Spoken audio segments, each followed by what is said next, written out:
You are listening to The Vocal Technologist. Spoken tech for your ears.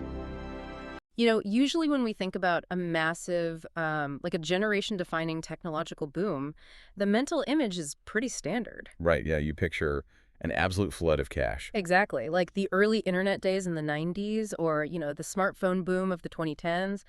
Everyone's getting rich, companies are going public left and right, and the folks building the foundational tech, they're the undisputed kings of the hill. Right, the wealth is supposed to be highly visible. It spills over into every adjacent sector and creates this massive economic updraft. But then you look at the reality of the AI industry right now, sitting here in, early June 2026, and that entire historical precedent just completely shatters. It really does. I mean, we're living in an era where AI is creating unprecedented, frankly, magical capabilities on a weekly basis, yet venture capitalists are staring at bank accounts that are practically bone dry. Yeah, totally dry. And the AI startups themselves, the ones supposedly inheriting the earth, they're suddenly waking up in a life or death battle with the very companies supplying their underlying tech.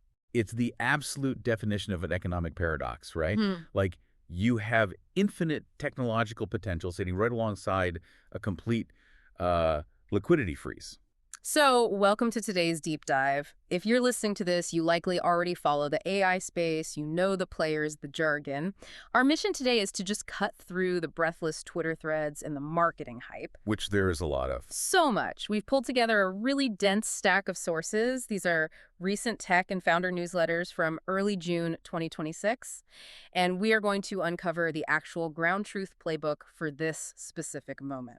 Because we really are operating in a landscape that requires a completely different set of survival skills than even, say, 12 months ago. Exactly. We're going to unpack how the fundamental economics of tech are fracturing, how companies are fundamentally changing how they sell, and what it actually means to work alongside an AI that doesn't just follow your instructions, but, actively pushes back. Yeah, that part is wild.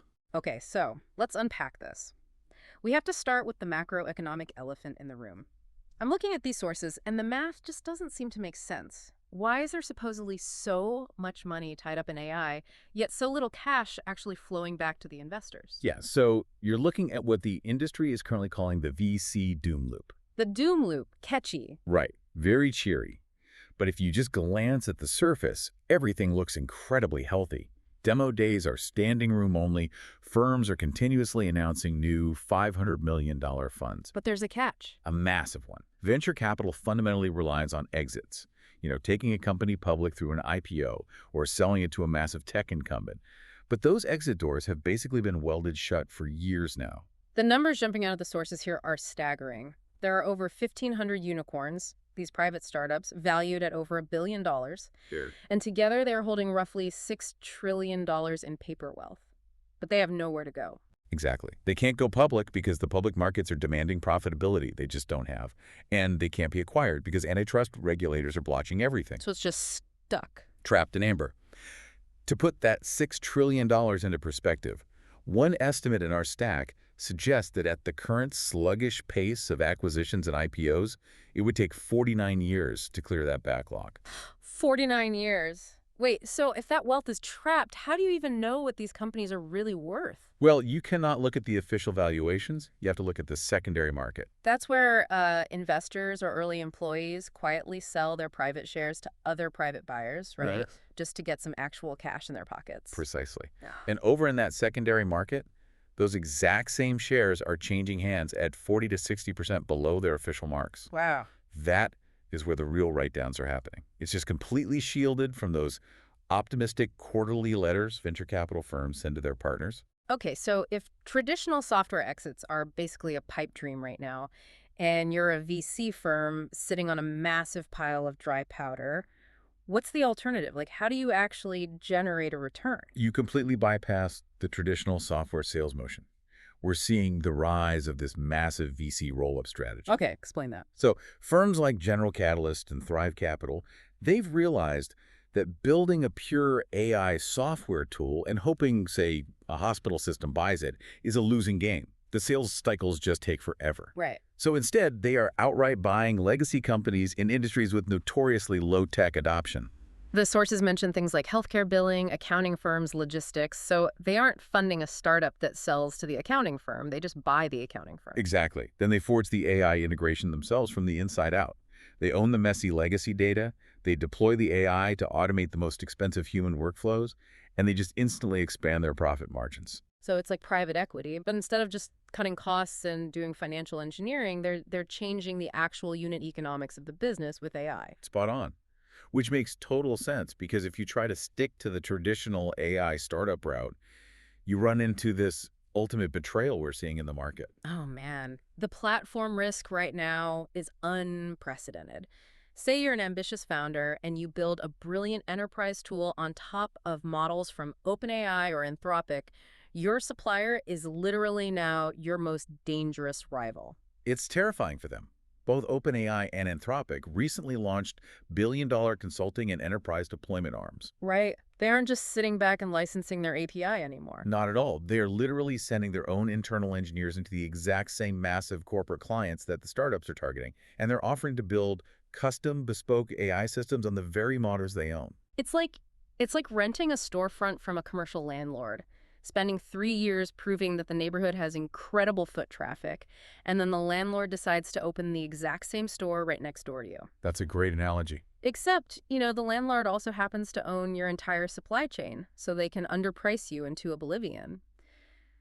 If your supplier can instantly copy your product, how does any startup justify its existence right now? Well, the only way you survive that dynamic is by fundamentally realizing that the AI model itself is no longer the product. Raw intelligence is just a commodity now. Like electricity. Exactly like electricity. You don't build a business selling electricity, you build the appliances that use it. Okay, the sources highlight a really fascinating example of this shift. There's a startup incubating inside Airtable that essentially ran its own launch using autonomous agents. Right, I saw that. Like cold outreach, designing and deploying the landing page, parsing the inbound leads agents, handled the entire pipeline. And they could do that because the founders understood that the competitive advantage is the scaffolding, or the harness you build around the model. The scaffolding is the durable product.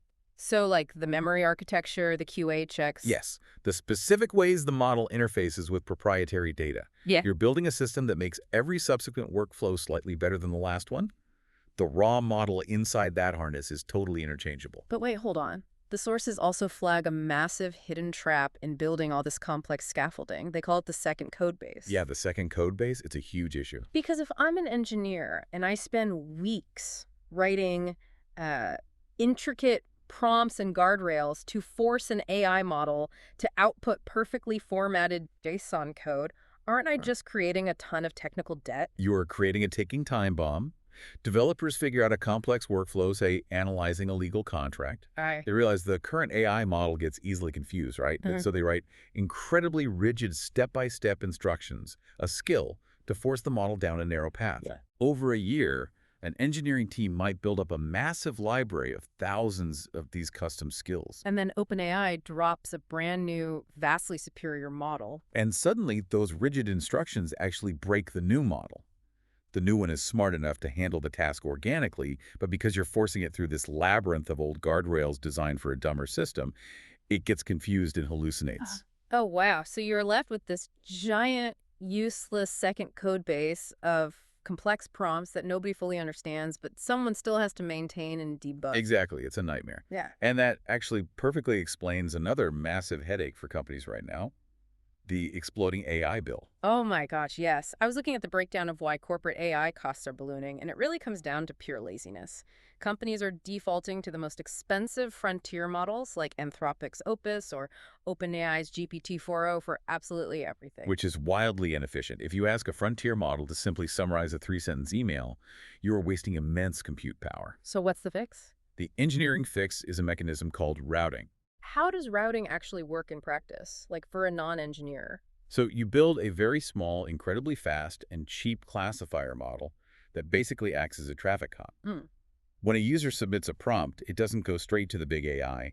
The traffic cop reads it first. Okay, that makes sense. If the prompt is a complex logic puzzle or involves writing advanced Python code, the router sends it to the expensive frontier model. But if the prompt is just, fix the typos in this paragraph, the router instantly redirects it to a cheap open source model. And the cost savings are immediate. One engineering team, cited in the newsletters, swapped off of Anthropic's expensive Opus model using a routing system, and they cut their API costs by 93% overnight. It's incredible. And the end user never noticed a drop in quality because the easy tasks were still handled perfectly. Right. But despite that, we still see the opposite behavior heavily incentivized inside companies. Oh, you're talking about the leaderboards. I had to read this section of the source twice because it genuinely felt like a parody. Companies are actually building internal most tokens used leaderboards to encourage AI adoption among their staff. Yeah, it's baffling. You're literally rewarding employees for setting piles of cash on fire. The guy at the top of the leaderboard isn't necessarily doing better work. He's just writing sloppy prompts and costing the company thousands of dollars. It's a fundamentally broken metric. You have to track AI spend per employee and judge them on the actual business output, not raw compute usage. And honestly, this fundamental misunderstanding of cost is why sizing an AI market has entirely changed. How so? Well, Blink Capital put out a framework noting you must measure your business by gross profit now, not top-line revenue. Why the intense focus on gross profit for AI specifically? Because software has historically always been valued on top-line recurring revenue, right? Needless to say, AI lines are incredibly volatile. With traditional software, serving one more customer costs you almost nothing. The margin is fixed and high. But with AI, your compute costs scale directly with how heavily the customer uses the product. If a power user runs thousands of complex queries a day, your margin on that specific user can swing deeply negative. A massive top-line revenue number hides the fact that your power users might literally be bankrupting you. Wow. But switching gears to the consumer side, the appetite there doesn't seem to care about those back-end costs. AI is completely dominating consumer spending. Oh, absolutely. It just took 40 of the top 100 grossing spots in the App Store. We are talking about a $1.4 trillion ecosystem, and AI apps are growing their revenue 4 times faster than anything else in that top tier. The psychology driving that consumer adoption is really fascinating. Think about it. With a traditional app, say a productivity tracker, the payoff requires behavioral change. You have to use it for a month to see a benefit. But with AI, With an AI app, the upgrade pays off the instant you tap the screen. You instantly get a smarter fitness coach, or you instantly generate a professional headshot. which perfectly explains this bizarre shift in subscription mechanics. The sources point out that weekly 7-day subscription plans are now driving 55% of all consumer subscription revenue, despite the fact that less than 15% of apps actually offer them. It completely de-risks the trial for the consumer. Asking someone to commit $60 for a year-long subscription to an AI tool they don't fully understand is a massive point of friction. Right. It's scary. But asking them to risk $6 for a single week to see if the magic actually works, that's an easy impulse buy. So consumers want instant answers, instant payoffs, low friction. But that creates a massive existential problem for companies trying to be found online, which brings us to basically the absolute death of traditional search. Yeah, this is perhaps the most bombshell statistic in the entire stack of sources for 2026. Currently, less than a third, under 33% of Google searches actually result in a click to a website. That is insane. Less than a third. The traditional search game, the 10 blue links that entire industries were built upon, is functionally broken. Because users aren't clicking because they don't need to. They are getting instant AI-generated answers directly on the search results page. So if the old playbook of SEO search engine optimization is dead, how does a company even exist on the internet? You transition to answer engine optimization, or AEO. The analytics company PostHog is the prime case study here in the sources. They managed to grow their inbound traffic from large language models by 41 times over the course of 2 years. Wait, how do you optimize for a black box autocomplete algorithm? With SEO, we knew you needed like keywords and backlinks. Correct. How does an LLM decide to cite your specific product when it generates an answer? Well, you have to completely rethink who you hire. You don't hire traditional SEO channel managers who just tweak metadata and track keyword density. So who do you hire? Your next SEO hire needs to be a highly technical product manager. LLMs don't care about backlinks. They care about semantic density, clear structural hierarchies, and authoritative problem solving. A PM understands the fundamental human intent behind a messy query. They structure the documentation and the product's web presence so that when an AI model is scraping the web for the most coherent, dense answer to a specific problem, your content is the undisputed source of truth. So you are basically designing content specifically to be easily digested by a machine, not a human. Precisely. And once you actually get the machine to recommend you and the buyer is looking at your product, you face a new hurdle. Buyers right now are completely paralyzed. The market is moving so fast, they are terrified of signing a contract they'll regret in 6 months. This is where April Dunford's insight in the newsletters is crucial. In a chaotic market, buyers don't buy your feature list. Features will be copied by next week. Buyers buy your point of view. Meaning, what is your fundamental belief about the future of work, and does the buyer agree with it? Exactly. The massive tech incumbents execute this flawlessly. OpenAI sells the point of view that AI is a metered utility just plug into our massive centralized grid. Microsoft tells everyone that raw models are commodities, and corporate context like your internal emails and Teams chats is the only thing that matters. And then ServiceNow says forget the models. It's all about governance and structured workflows. They're all selling a philosophy that conveniently requires their exact product. So you sell your point of view and you close the deal. The massive challenge now is actually keeping that customer. Right, because traditional customer success managers, CSMs, are basically being eradicated. Yeah, the sources show hiring for relationship-based CSMs is flatlining, while hiring for forward-deployed engineers, FDEs, grew over 1,000%. Assembly AI is a great example of this. They completely filled their enterprise sales pipeline almost overnight simply by switching their open CSM roles to forward-deployed engineers. Let's break down the mechanics of that, because a traditional CSM takes the client out to lunch, checks in every quarter, maybe walks them through a slide deck of new features. Right. But an FDE is a hardcore software engineer who sits at the client's desk, opens up their incredibly messy legacy Salesforce instance, and literally writes the custom API bridges required to make the AI product actually talk to the client's data.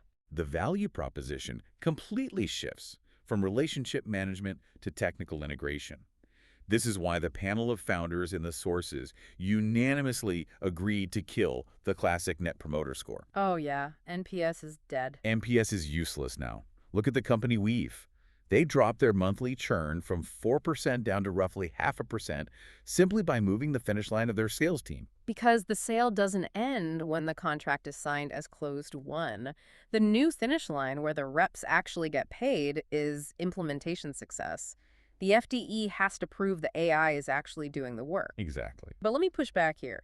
If we are replacing friendly relationship managers with highly technical software engineers just to hold the client's hand, are we quietly admitting that AI enterprise products are still way too hard for regular people to use? You know, it is a totally fair critique, but Elena Verna makes a brilliant counter-argument in the sources. The friction isn't just a UI problem. Your AI strategy doesn't actually have a tooling problem. It has a trust problem. A trust problem. Explain that. Think about how modern corporations are structured. They build internal systems explicitly to prevent unilateral action. Legal reviews, compliance checks, manager approvals, security audits. So red tape. So much red tape. If an employee does not have the agency to actually execute a decision on behalf of the organization, all your shiny new AI innovation is completely wasted. An AI agent can generate a brilliant data-backed marketing strategy in 2 seconds. But if it takes 3 weeks to get a director to approve the budget to deploy it, the speed of the AI is irrelevant. Wow. The bottleneck is the human bureaucracy, not the model's compute speed. So how does a company actually evolve its culture to fix that? Because the sources point to this massive shift toward an always recorded culture. Right, so AI note-takers have quietly made recording the default state in almost every corporate meeting. But the genuinely smart companies are treating this AI not just as a transcription tool, but as a new hire that sits in every room and never forgets a single detail. The compounding edge this creates is wild. Shopify and OpenAI are specifically called out for this, because in the old days, you'd have a strategic meeting, make a decision, and write down the final choice in a Google Doc. But the cultural nuances, the intense debate, the reasons certain ideas were rejected, all that context just evaporated the second the Zoom call ended. Now the AI captures all of it. Right. When you onboard a human employee, you don't just hand them a wiki of rules and walk away. You immerse them in the culture and the history of decisions. The AI learns the exact same way. By capturing the nuance, the AI begins to understand the unwritten rules of the company. But the AI isn't just passively listening and taking notes anymore. We have to talk about the absolute pinnacle of current capabilities mentioned in these newsletters. Anthropic's Claude Fable 5. They refer to it as a mythos class model. This represents a seismic architectural breakthrough. For the first time, early testers are reporting a profound psychological shift. The model is pushing them, rather than the human pushing the model. The anecdote in the source is legitimately staggering to me. An early beta tester gave Claude Fable 5 a high-level brief for a complex software project. They then watched the model work entirely autonomously for up to 9 hours. 9 hours. And it wasn't just generating code, it was recognizing its own blind spots, spinning up independent helper agents to research specific API documentation, writing the code, and then having those sub-agents test and review each other's work before presenting the final result. It is handling ambitious, multi-step reasoning and execution that previous generations simply couldn't touch. The bar for what one single individual can build just shifted exponentially. The source uses a phrase I absolutely love to describe this shift. You commission the work now. You don't execute it. You aren't typing out the code line by line. You are acting like a patron of the arts. You set the goal, you provide the context, and you judge the final result. But that is also a massive black box. Yeah, definitely. Over those 9 hours, the AI made thousands of micro decisions in the background that you will never see. Which brings us to the ultimate strategic concept: operating above the model. AI is undoubtedly commoditizing the execution of white-collar work. But the true defensible institutional advantage isn't the AI itself. It's how effectively you harness the human creativity and human judgment that the AI cannot replicate. The core skill of the next decade isn't coding. It's writing a razor-sharp brief, setting the precise guardrails, and having the sheer expertise to know what a genuinely good result looks like when the machine finally spits it out. It is a complete rewiring of how value is both created and captured in the modern economy. Let's bring this all together because we've covered a massive amount of ground today. We really have. We started with the macroeconomic reality, the VC liquidity squeeze, and that $6 trillion backlog that is forcing entirely new business models like legacy roll-ups. We explored why building durable, workflow-specific scaffolding and routing your tasks is a far better survival strategy than just throwing raw, expensive frontier models at every problem. Yeah. We looked at the death of traditional clicks, the complex mechanics of answer engine optimization, and the shift from relationship managers to forward-deployed engineers who actually wire the tech together. And finally, we explored this profound cultural shift of treating AI not as a software tool, but as a permanent, autonomous coworker that you commission to work in the background. And through all of it, the common thread is adaptation. The legacy playbooks for building, selling, and using software are entirely obsolete. But I want to leave you with a final lingering thought. It builds directly off this idea of commissioning work and something the sources refer to as selection debt, the hidden compounding cost of moving quickly on a poor foundational premise. Think about the mechanics of this for a second. If our new primary job is simply to write a sharp brief, walk away for 9 hours, and then judge the final output of an autonomous black box, how does the next generation of humans ever develop the taste, the intuition, or the deep expertise required to know what a genuinely good result actually looks like if they've never had to struggle through the messy, frustrating intermediate steps themselves? That tension between delegating execution and maintaining mastery is absolutely the defining question for the next decade of human capital. We've given you a lot to mull over today. Thank you for joining us on this deep dive. Keep questioning the consensus, look closely at the hidden mechanics of the tools you use every day, and remember, the tech giants might own the storefront next door, and they might even control your supply chain, but you still get to decide what goes in the window. Catch you next time.